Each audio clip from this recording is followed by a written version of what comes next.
Going to call this meeting of the Caneo Recreation and Park District Board of Directors to order. If we could have Director Lang, if you would lead us in the flag salute. My pleasure. If you'd all stand and face the flag. Ooh, Uh-oh. where's the flag? Where it going?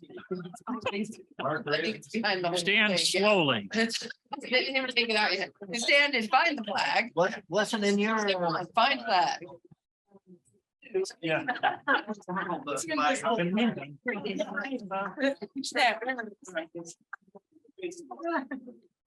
Okay.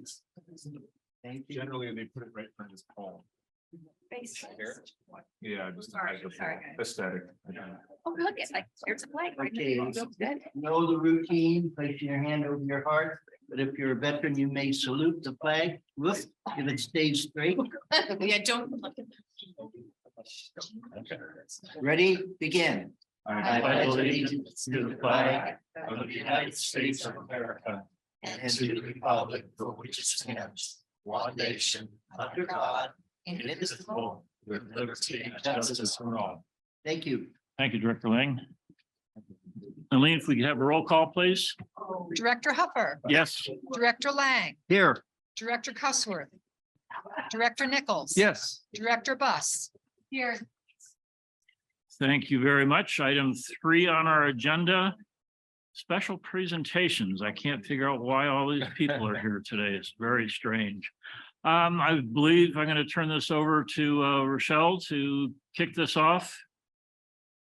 I think I actually see Tim Hagel in the audience and he's going to go first tonight. Oh, Just start. Yes, you can step on up. Welcome for our safe passage.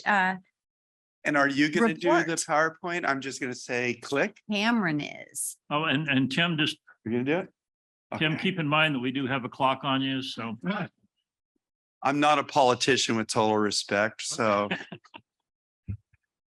My name is Tim Hagel and I am the Executive Director of Safe Passage Youth Organization, and I'm a Caneoan for 63 years.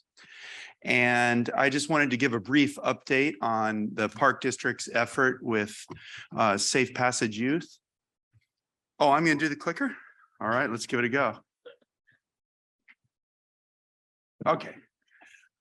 Safe Passage Youth started because of George Lang and because of Chief Randy Pennis and because of Assemblywoman Jackie Irwin.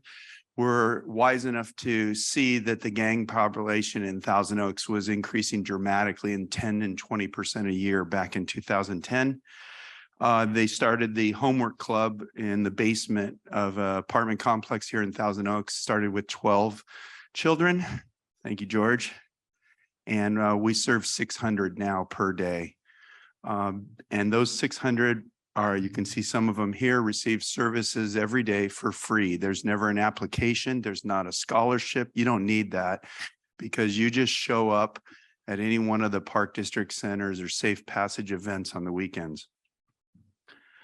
Here's the kids. They go on about 8 field studies per year with many of the staff that's in this room right here. This happens to be our annual Underwood Farms where they spend the day out there. Giving the Underwood staff a run for their money. Why is this? Because I was born in Thousand Oaks, right at the corner of Hillcrest and Herbs, okay? And I watched this town go from my paper route of apartments that were exclusive apartments to gang shootings, stabbings, all underneath the fabric of Thousand Oaks. I invited the general manager, Jim Friedel, to a mad day where I wrote out formulas on a wall. True story, and said we can turn this around by taking George's homework club and bonding police officers with mothers and with children. I'm going to just fast forward and save you all the time for the chairman and explain fast forward. We operate 6 days a week.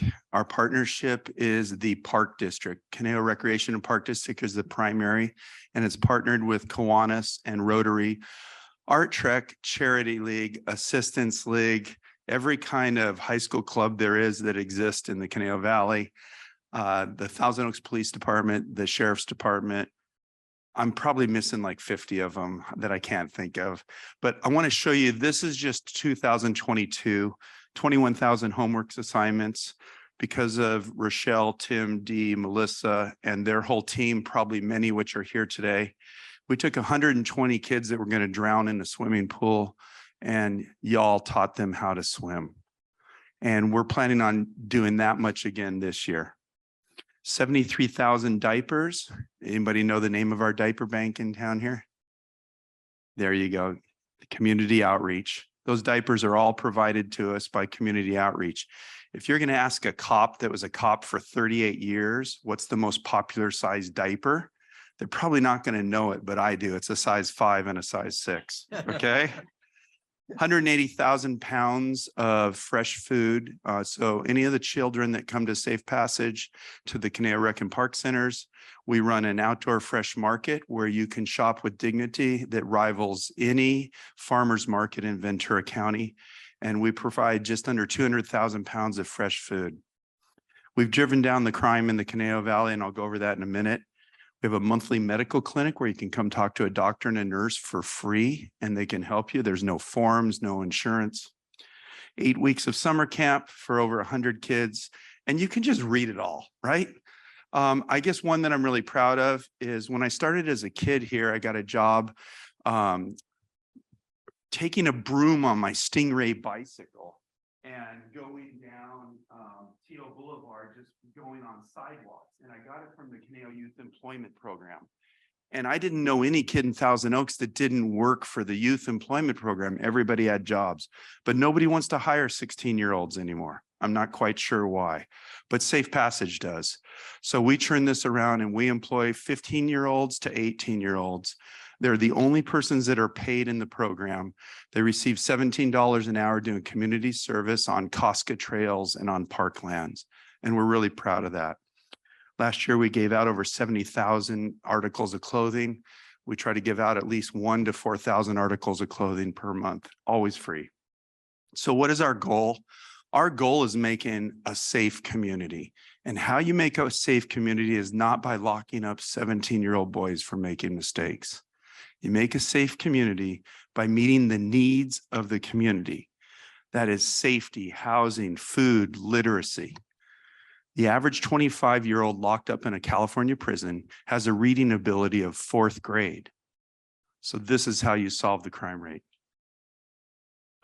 Oh, you thought I was done. We're just talking 2022. We have our AmeriCorps fillers, 1,000 brand new coats provided this year. All of these are provided by all of these nonprofits.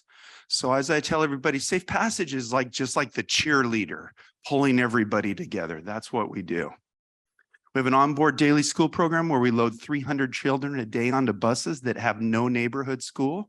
They don't have one. They go off to 5 different schools every day from their apartments. They also do not have backyards. So our volunteers are there making sure that they get safely on their buses. Our Promotoris program is that we have healthcare workers. We do about 1,200 immunizations a year and vaccinations for the children, always free, no applications, no grants. So you can see right here, this is how I kind of designed it as a mad scientist on how you can solve the crime is you just take care of the literacy as the core, not prison as the core. We have what's called STEAMO. Everybody has STEM. Like, that's so lame. Let's just like a dime a dozen STEM. And then everybody came out, woo, STEAM, we're going to add art. We're like, this is the Caneo Valley. Are you kidding me? Over 13,000 acres of open space? You got to add the O and have outdoors. The 600 children we serve do not have backyards. Not one of them. Not one have backyards. So their backyard is the Caneo Valley. I'm going to skip through. We have about 40 organizations that support Safe Passage. So I just kind of want to leave this one. I know there's many that I've probably missed up there, but on a daily basis, all of these organizations come together through the park district, through the recreation and park district to provide all of these services. Why did I come up with it? It was really simple. I've locked up hundreds and thousands of people, probably 400 people I sent away to prison for 20 years to life. Okay. And then I realized it's like wash, lather, rinse, repeat in a washing machine. You hook up the gang leader, he goes off to prison. A day later, there's a new gang leader. You hook him up, he goes off to prison, there's another one. So the cycle had to be broken. How do you do it? You just stop the future gang leaders. You get to them in 3rd grade. And that's what Caneo Rec and Park does. It targets providing services to children from 1st grade on, long before they would join gangs. No child in Safe Passage has ever joined a gang, and no child that goes through the Park District after school programs wakes up in 9th grade and goes, should I go to my STEMO class, play soccer at the soccer fields, or go do a drive-by shooting? Nobody does that, okay? And the reason they don't do that is because what the Park District offers. Here's the real numbers, and this is important. These are hot off the press, January 1. We have brought down the gangs with this program by 50% in less than 9 years. It had never come down one gang member in the 35 years before that, arresting thousands of gang members. And then the number of gang members never went down one. And now it's down 50% because of Safe Passage. That's the end.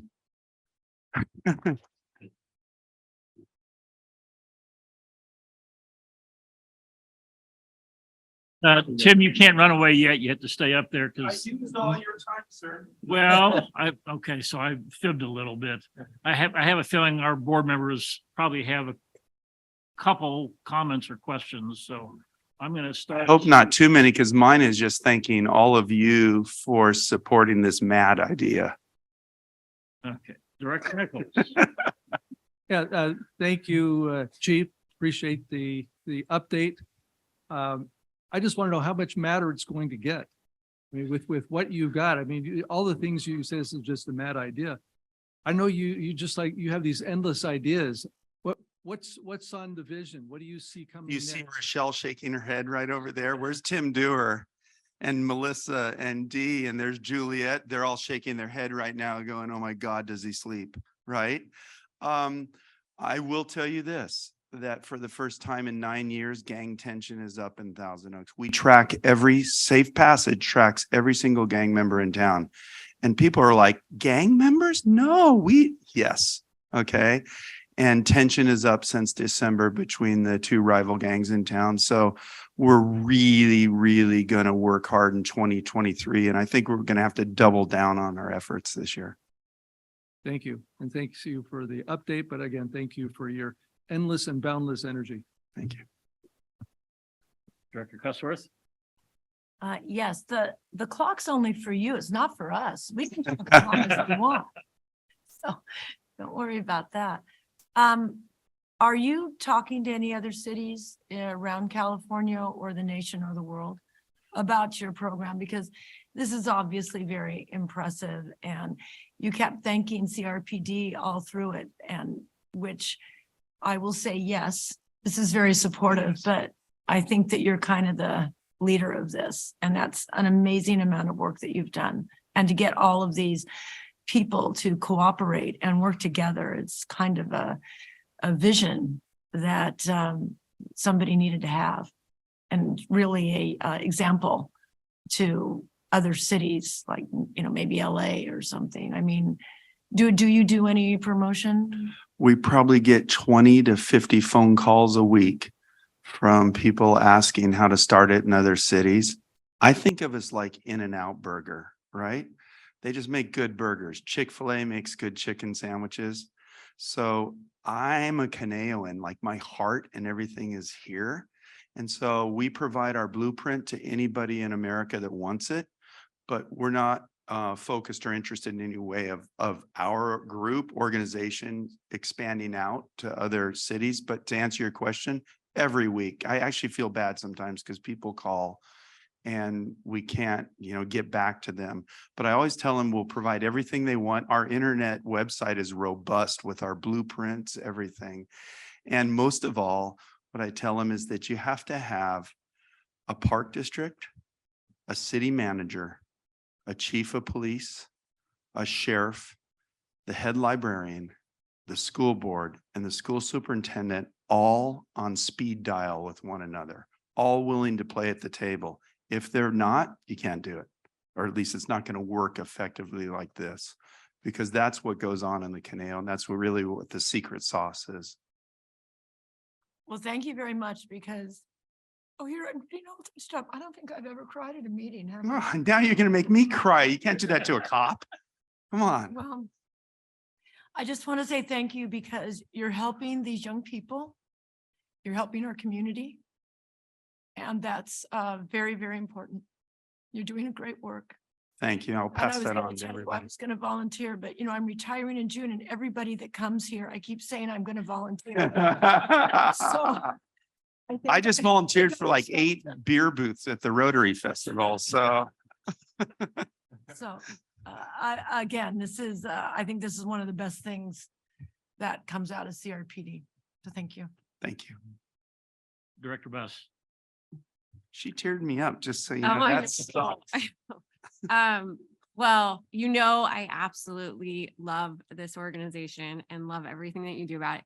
I am curious though, so for the kids that are older and once they're maybe out of high school, do you still have support for them, or how do they like play into it? right. So that's a great question. How do we support the children? When we started this mad idea, we're like kindergarten through 5th. And then I went to Rochelle and I'm like, how about 6th? Okay, how about all of middle school? Tim Dewar's like, okay, we'll go through middle school. We've got kids in college we're supporting, from Boston College to Moore Park College to Oxnard to Cal State Channel Islands. So once they come through, we're buying cars, scholarships, we're paying insurance on kids going through college. So we never had any idea that it would need to continue on. So the answer is yes. We continue on with them. If anybody's connected at Cal Lutheran University, I want to see some love from them, from our kids to go to Cal Lutheran University. Yeah. And then my other question is, I know fundraising is always very difficult for nonprofits and funding these things. So where are you getting mostly grants, or is it private donors? How do you fund this organization? Yeah, so we have been fortunate enough for the last 2 years to receive grants from the city of Thousand Oaks, which we're deeply grateful for. And private donors, just folks that just come forward. There's never a fee for a child for anything. That's something we're really proud for. They're not bogged down with applications for even attending anything or anything like that. So that makes us really nimble to be able to react. And so we just, if you follow us on social media, we never ask for $1 ever from anybody. That's just not how we roll. And if people want to give us $1 or $5 or Amgen, if you'd like to give us 3 million, we'll take it. We'll take it. Awesome. Thank you so much. Director Lang. Wow. As you can imagine, I have a lot going through my mind, and I too get emotional. It seems like the older you get, the more emotional you get. But as Tim mentioned, getting all those people on speed dial, cooperating, collaborating, thinking the same way as you do. And that's how this started in our dining room with a number of people, including the chief of police. And Jim Friedel came, I think, to the second meeting, and Jackie Irwin, et cetera, et cetera. And everybody at that table, we had 3 or 4 meetings. Everybody at the table knew what it was all about, because we did have major youth gang problems. I mean, Tim could have mentioned so many more things, and it was terrible. And so we all knew what we were trying to accomplish. And the chief of police brought in the sheriff and so forth, the Ventura County Sheriff's Department, and really made the enforcement issues that needed to be made at the time. And the rest of this homework club was just a drop in a bucket. The rest of this that you saw on the screen in the presentation is because of the gentleman behind the podium. And you have to clone someone like Tim if you want this to be propagated throughout the country or county, et cetera. But I think he can do that. And he's talked about the website and all the other information that's available. I don't know if you've thought of maybe in the future having so many day over a weekend retreat with people from around the area or outside the area that want to replicate this. And I think when people are face to face with people like you, Tim, it's almost contagious.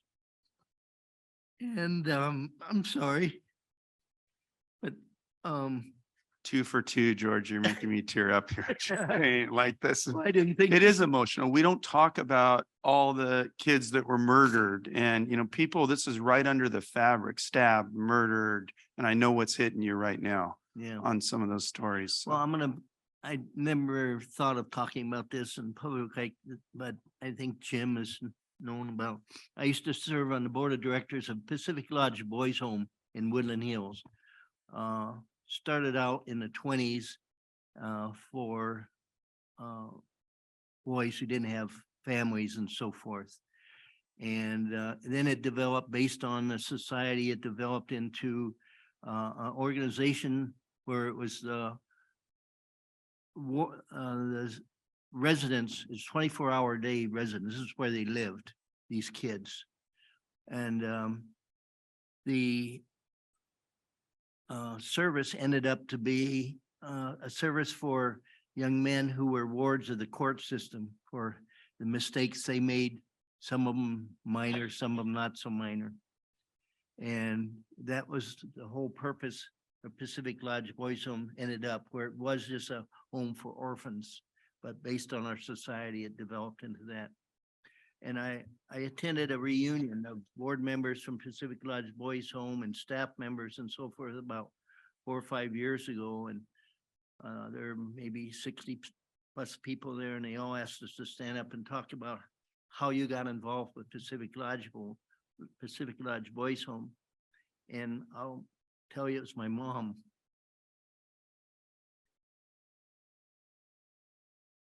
Anyway, at this reunion, they asked me to be the last person to speak, which I did. And as soon as we concluded the meeting and so forth, and I'll be honest, a very large black young man, everybody's young to me, came up to me. He says, "I want my picture taken with you, George. I never met him or seen him in my life." I said, "Of course." And he told his history that he was with some fellow teenagers and they did an armed robbery and so forth. Nobody was majorly injured, but he was in the car. And so when the police arrested those who actually committed the robbery, he was included, and he ended up, there must have been an injury. You know more about it than I. He ended up on death row. And then they downgraded it to a lifer, and he was just sitting in the car. And I forget which governor, Brown, I think it was. His sentence, what's the right word? Commuted. Yes. Yeah. Commuted his sentence. And so now he goes around talking at schools and so forth, about don't be tempted to join gangs. Don't fall for all these stories about you'll be much better having a gang as your family and so forth. But anyway, I'm going to stop and just thank Tim, bottom of my heart. Thank you, George. God bless you. So Tim, don't leave yet. Come on, man. Gee, you're not gonna get away that easy. what George and a small group of folks started some years ago, you just made it so spectacular. But as you pointed out, you've just been sort of the cheerleader. I am, that So really. One of the board members mentioned cloning you for other areas. Well, we need to clone you for here so that, you know, in 40 or 50 years, when you're finally no longer with us, that someone's ready to take over. But what you've done, and every year there's something new going on. Just I think in the past year, maybe 2 years, you added the swing program, which, as you said, It's these just kids taken off. never have a chance, or if they do get into a pool, they don't have a clue what to do. Horseback riding, which I think this was the first year. I you forgot folks did about that one. There was no room on the slide. Yeah. Every year you have something new, something different, but every year you also have a lot of the same really exciting programs. The food distribution program that you do over at the Caneo Creek condominiums, to see the crowds of people there every single Saturday. More importantly, see the crowds of volunteers that you have out there every single Saturday. It's about 67 volunteers to make it happen. That's right to your point. They're from 20 organizations in the Caneo Valley. Yeah, and how our entire community pitches in. The first time that I went to one of your Christmas present distributions, that year it was just one site. I think this year you did what, 5 sites? 4 sites? Can't I exaggerate. mean, the amount of presents that are donated by the community for these kids. I think it was the first year I went, that entire room over at Caneo Community Center was absolutely packed to the gills. And we kept thinking, how many presents should each child get? And I think my favorite was little boy, I don't know if you picked his name out of a hat or whatever, but he got a brand new bicycle straight from the bicycle shop. And he refused to take it because he said, no, I can't have that. Give me something little. But all of these activities that you and the community have been involved in is just so absolutely spectacular. So you said you came to thank us. Well, that's nice, but we have to thank you for everything that you've done for our community for years and Jeff. years. Thank you. I keep seeing, where did Dee just go? She's in here. So I have to tell, hopefully I don't get her in trouble, but I have to give a big shout out to Dee and Melissa. And so a couple of years ago, I came up with a wacky idea to take a bunch of the kids to Montana and go canoeing for 500 miles following Lewis and Clark's trail. The only problem was none of them knew how to swim, and Dee let us come into the pool every day. We taught them all how to swim, and I'm grateful for that. Mm. Thank you. No more. I'm done. Thank you, Tim.